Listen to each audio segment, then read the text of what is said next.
না। তারপর কোন রকম রাত কেটে গেল, কোনো প্রবলেম হলো না। তারপর দিন সকালে ছেলেটা তাকে তার জায়গা মতো পৌঁছে দিল।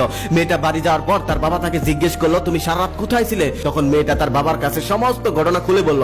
তবে তার বাবা কিছুতেই বিশ্বাস করলো না। তারপর সে সিদ্ধান্ত নিল যে সেও পথ বলা হয়ে সেখানে যাবে আর ছেলেটাকে পরীক্ষা করবে। পরের দিন সন্ধ্যাবেলায় ঠিক সেই সময় দরজায় কড়া নাড়ার পর সেই ছেলেটা বেরিয়ে আসলো। আসার পর সে বলল, আমি রাস্তা ভুলে এখানে চলে এসেছি, আপনি আমাকে একটু সাহায্য করতে পারবেন? ছেলেটা তখন বলল, আজকে তো সাহায্য করা সম্ভব না, আপনি বরং আমার ওখানে থেকে যান, কালকে আমি আপনাকে আপনার বাড়ি পৌঁছে দেব। তারপর তার বাবা সেখানেই থাকার সিদ্ধান্ত নিল। রাতে তাকে জিজ্ঞেস করলো, তোমার আঙ্গুল পুরা কেন বাবা, কি হয়েছে তোমার আঙ্গুলে? তখন ছেলেটা তার সমস্ত ঘটনা খুলে বলল আর বলল, আল্লাহর কসম করে বলছি, শয়তান একটা সময় পর আমাকে এমন কুমন্ত্রণা দিল যেখান থেকে আমি কোনোভাবে সহ্য করতে পারছিলাম না। তখন আমি জাহান্নামের আগুনের ভয়ে নিজের আঙ্গুলটা আগুন দিয়ে পোড়ালাম। আল্লাহর কসম করে বলছি, শয়তানের কুমন্ত্রণা এতটাই শক্তিশালী ছিল যে আমার আঙ্গুল পুরানোর পরেও সেখান থেকে আমি বেরিয়ে আসতে পারছিলাম না। তারপর একটা সময় পর মহান আল্লাহ তাআলা আমাকে সেখান থেকে